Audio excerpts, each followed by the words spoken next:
Cajon Grande, un endroit assez reculé et trempé à la sud-américaine, loin de tout. Un petit peu dépaysant comparé à ce qu'on a l'habitude de faire, parce que on est sur un endroit assez aride et désertique.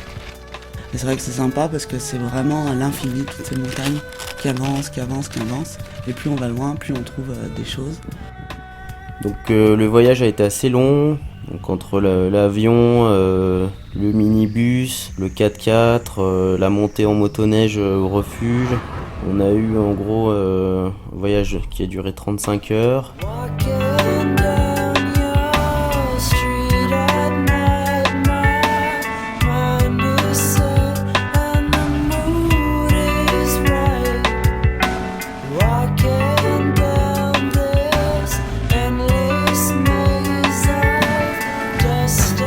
On a pu monter à pied. L'entrée de la vallée.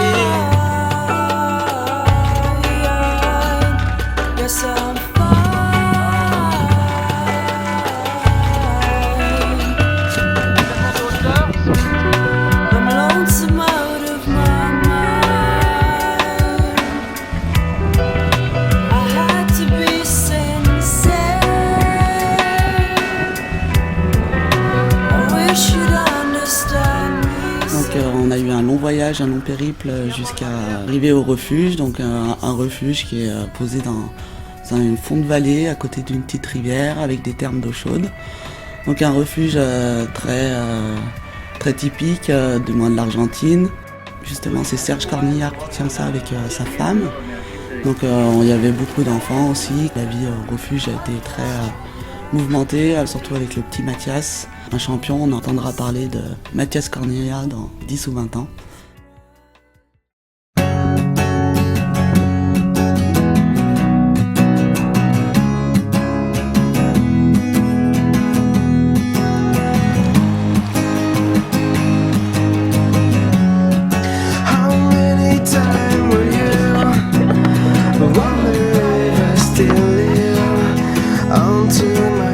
Premier jour à Cajon-la-Grande, c'est sec, très sec.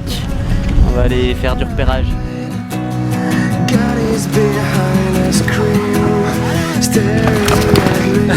T'as déjà vu Moïse qui marchait sur l'eau? Et bah il est à Cajon Grande aujourd'hui. On a attaqué le trip en randonnée, donc on est parti les premiers jours sur ce long plat dans la vallée, au moins 1h30 de plat comme ça à monter. Dans le drame. En ski de rando, après on est monté sur une petite face au pied du Campanario, qui est la montagne un peu mythique de cette vallée. Et on s'est vite rendu compte que la neige était quand même assez compliquée à skier, que ça a été beaucoup venté, soufflé, donc une neige assez carton. Donc on s'est dit quand même que ça allait être un peu compliqué à trouver de la bonne neige, etc. Comme ça, tu vois. 3h30, je suis sec, première rando. Et puis on voulait aussi se rendre compte de la distance qu'il y avait pour monter sur le Campanario.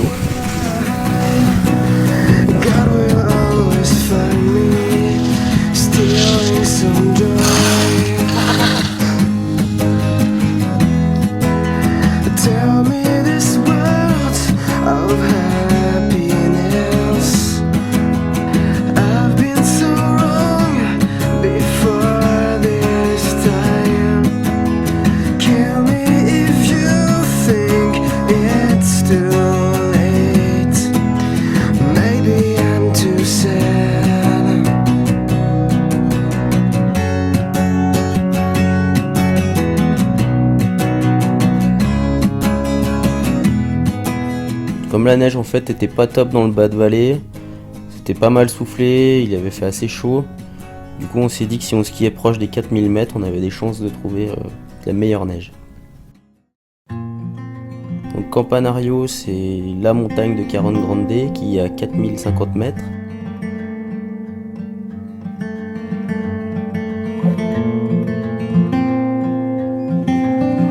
Donc pour le Campanario, départ 3h30 du refuge. Donc là on a un long plateau, à peu près 1h à 1h30 de Pau. Et ensuite on attaque les goulets assez raides pour monter. Et là on a eu des conditions vraiment dures parce qu'on avait le vent de face avec des rouleaux de neige qui nous arrivaient en pleine figure. Et on se demandait bien des moments où c'est qu'on allait aller et si on allait arriver à temps au sommet.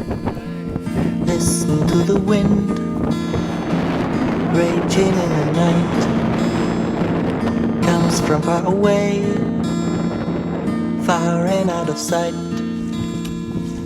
Ask where it goes, ask where it's been. Donc moi je pense que j'ai dû mettre au moins 5-6 heures pour monter tout en haut. Donc grosse randonnée, pour moi c'était la première fois. Donc c'est vrai que ça a été sympa, ça a été un peu physique. Blowing from a dune, outlasting every man, it's burning in the noon. On est dans le Campagnolo Delgado de la Bodega des Caronnes.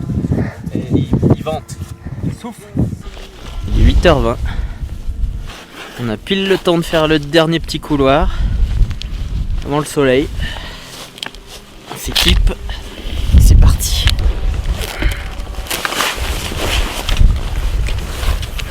Voilà à toutes les boys. Allez. Et ben c'est super beau, c'est ambiance un peu. Il y a un peu d'air. Là ça avait l'air d'être pas trop mal encore par rapport aux autres pentes qui sont un peu soufflées. Donc on va voir ça, il y a un peu de pente, il y a un peu du beau rocher, de la belle couleur. Natural.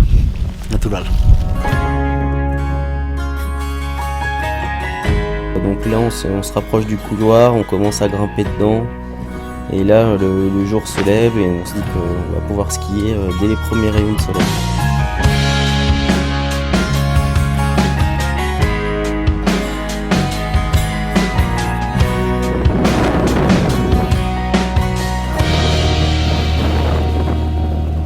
Monday, the skies appear. Secteur très vierge et voilà, pur comme on peut retrouver ici en Argentine, des grands espaces, grandes pentes, nature, vraiment immergée dans la nature.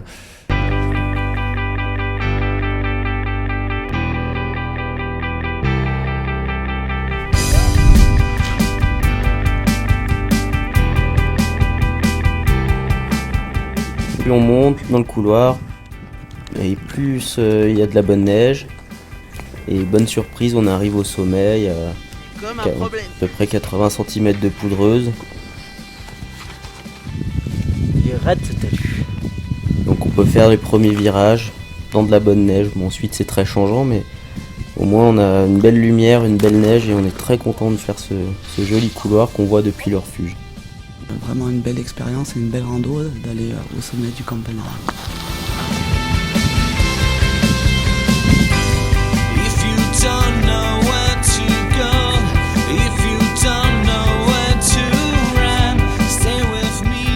Ensuite les pentes intermédiaires étaient pas très bonnes parce que ça avait été bien massacré par le vent.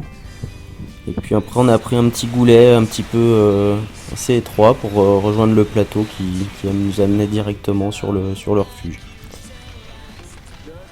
Ensuite après tout ça, une belle journée, et on a décidé de profiter des thermes. Donc les thermes, retour de ski, ça c'était vraiment un bonheur, c'est de se plonger dans ces différents bains chauds. Donc les thermes c'est pas mal, c'est de l'eau chaude, mais pour la récup et pour faire circuler un peu le sang, le mieux c'est eau chaude, eau froide, et là on est bien. Donc juste à côté des thermes, à une dizaine de mètres, on avait la rivière qui descend direct de la montagne et qui doit être à 4 degrés. Et un bon petit coup de fouet pour repartir après tout ça, rien de mieux.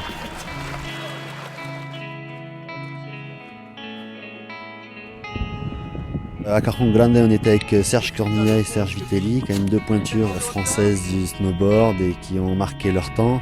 Et donc on était très bien entourés, encadrés. Donc Carjon Grande, on se trouve dans la province de Mendoza en Argentine, dans la municipalité de Malargüe. On est à 8 km de la frontière chilienne. Le refuge se trouve à 2000 mètres d'altitude et on est sur ce site parce qu'il y a des thermes d'eau ferrugineuse. Donc on a un trou mer où ça sort à 65 degrés, c'est redistribué dans des piscines. Le refuge n'a pas été trop conçu pour l'hiver, mais bon, mes beaux-parents nous montrent le bois, nous montrent pas mal de choses pour qu'on n'ait pas trop de voyages à faire, parce qu'on alimente donc avec la motoneige. Les Andes c'est immense. C'est pas du tout aménagé, il n'y a pas de refuge, il n'y a pas la bonne petite cabane en fond de vallée pour passer la nuit. Et voilà, donc les faces sont loin et il y a un moment on est obligé d'utiliser des véhicules parce que c'est inhumain d'aller aussi loin. Voilà, donc on utilise la motoneige pour pouvoir quand même se déplacer. Au même type, chez nous, ils ont fait des routes. Bon, voilà, là, il n'y a pas de route, il y a de la neige.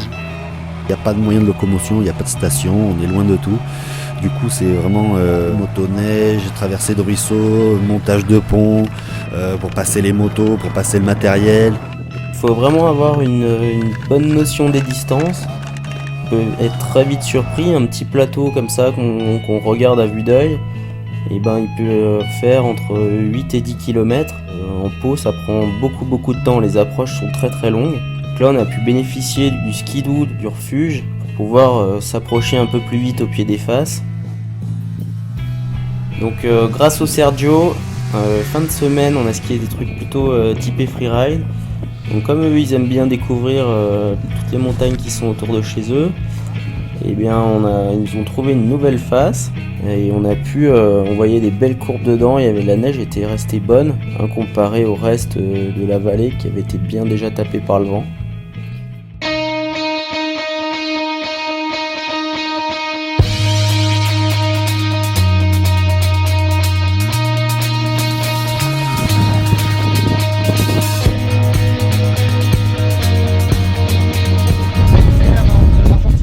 Argentine en face de moi et le Chili dans mon dos.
Première phase qu'on a vue en arrivant, quand on était encore sur la route, c'était la Mona.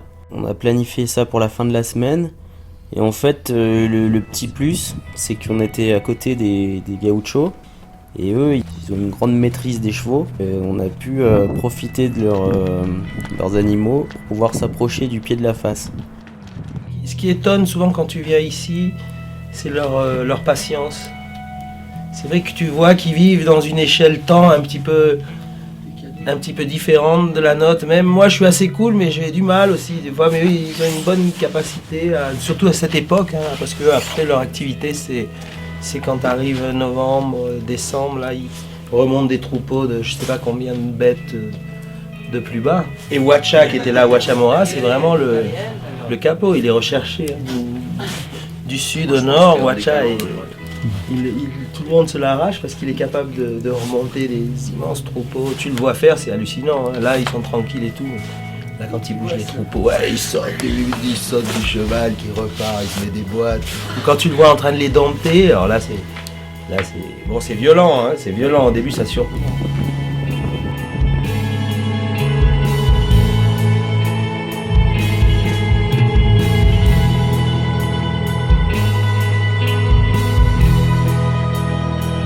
Il y a encore des coins ici, il y a encore des coins super traditionnels, super typiques. On est toujours un peu loin de tout, là, dans ces grandes vallées. Là, ici, tu vois, il y a des siècles qui n'ont pas grand-chose à changer. Ils sont solides, hein.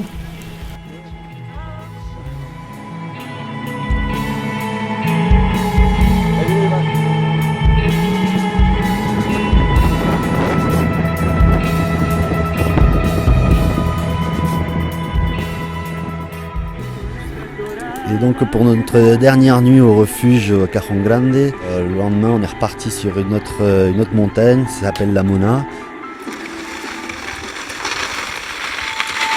Ciao Caronne. Donc départ dans la nuit une fois de plus du refuge en motoneige.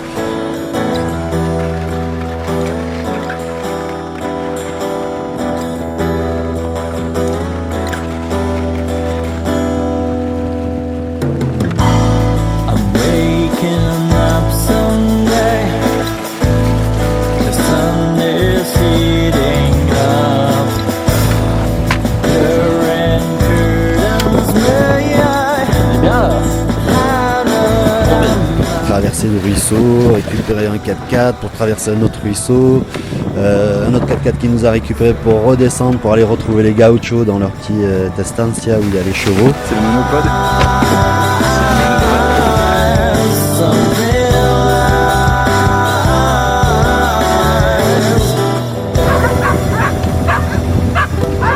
Le jour de la Mona, on a eu l'occasion de rencontrer Huachamora et Mariano, donc ils nous ont mis à disposition leurs chevaux. Ils vivent simplement là au creux de la vallée, sans moyen de communication. Ils sont vraiment en dehors du monde extérieur et de tout ce qui peut se passer autour.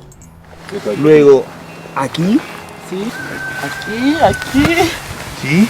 Un, dos, hop. Perfecto. Aquí, igual. Ahí, caminar. Stop. Si. On s'est encore foutu dans la merde. Et ça y est, on est parti pour la Mona, tout là-haut. Donc voilà, premier moyen de transport et ensuite les pots. Allez.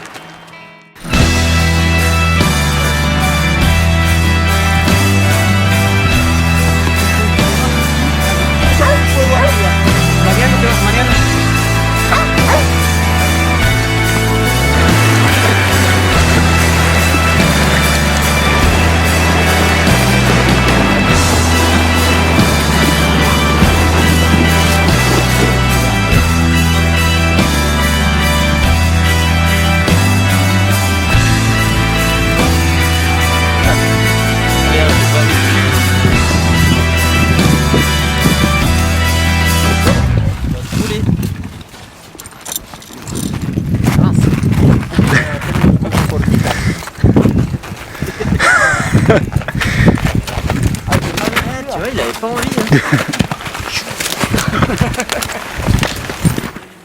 Ouais, ouais. J'arrive plus à marcher. Il y a des courbatures, c'est comme si j'avais déjà fait 4000 mètres de montée.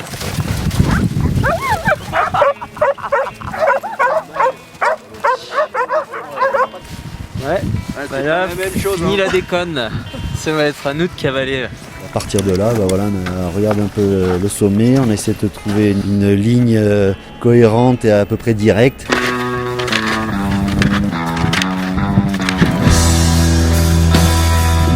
Belle marche, on pensait que ça allait être plus long que ça et finalement on a réussi à atteindre le sommet en 2h30 à peu près, 2h20 pour le Cédric le plus coriace. À chaque fois la machine a monté et puis nous un peu derrière.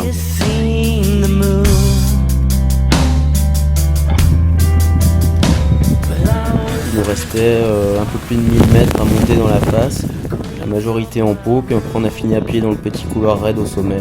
Et là on avait vraiment une vue sur toute toutes les montagnes environnantes, très arides avec des magnifiques couleurs. Vraiment des paysages qu'on n'a pas l'habitude de voir chez nous quand on se poste en haut d'une montagne.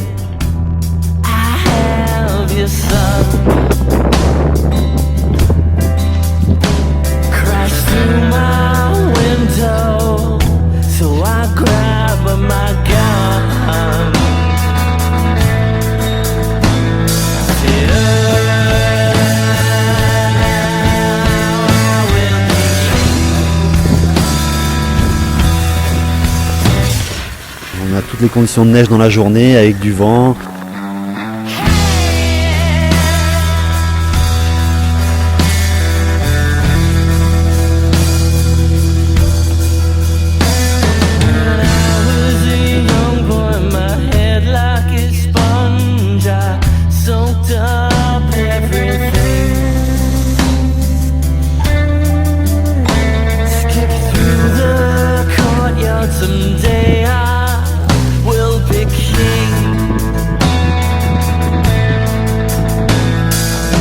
C'était une belle dernière sortie.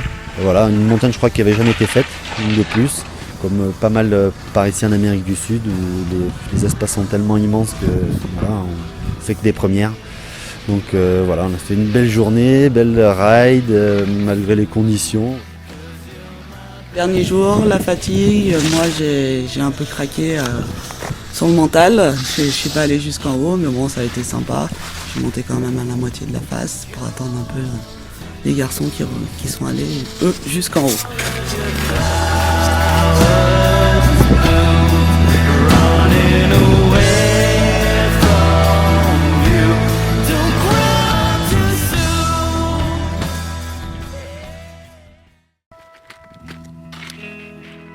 Donc bilan du trip, c'est vrai que ça a été vraiment une belle expérience pour moi justement au niveau du ski de rando, j'en avais pas fait souvent donc ça m'a vraiment plu. En plus partager ça avec des gens comme Cédric Pugin, avec Francis Fornoz. Beau moment et belle tranche de vie avec toute la famille là-haut des Cornillas, des femmes qui sont bien occupées de nous comme des mamans.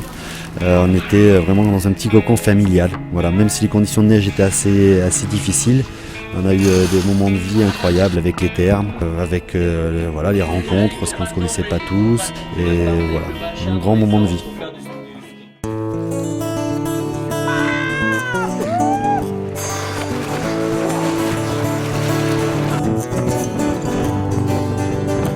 And if what you say is true, then I'll set the table for two.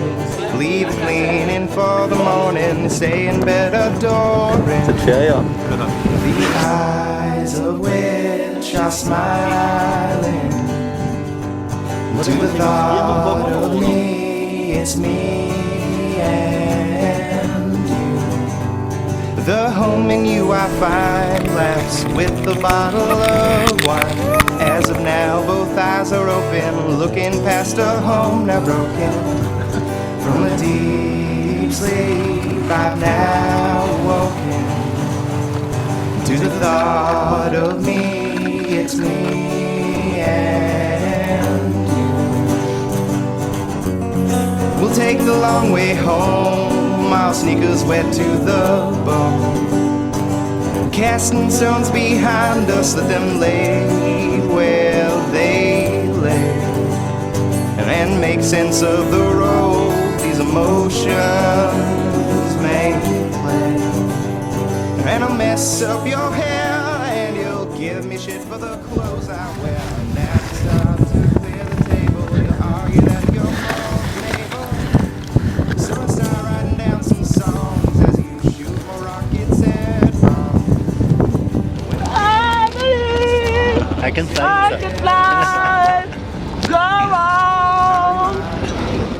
Petit gâteau qui sauve la mise. Quand t'es sur la fin, au bout du rouleau. Le petit rouleau, c'est celui-là. Du coup, on a besoin de Wachamora à la Slowcat. C'est des 45 jours qu'il dormait dans le fossé. Le mec il dit, t'es où Watch? Il est là-bas et tout. Non mais il est là, il dort là en ce moment. Ouais, cool, il dort là, dans la cabane. Non, il dort là. On arrive, il dormait. Il avait couché le cheval, il était comme ça contre la panse, il était là. Mais là, cette année, c'est une année un peu spéciale. Bon, on verra. Là, je pense au mois d'août, ça va arriver. Ah tiens, il y a un oiseau. C'est riche en plumes l'Amérique du Sud, on voit beaucoup d'oiseaux.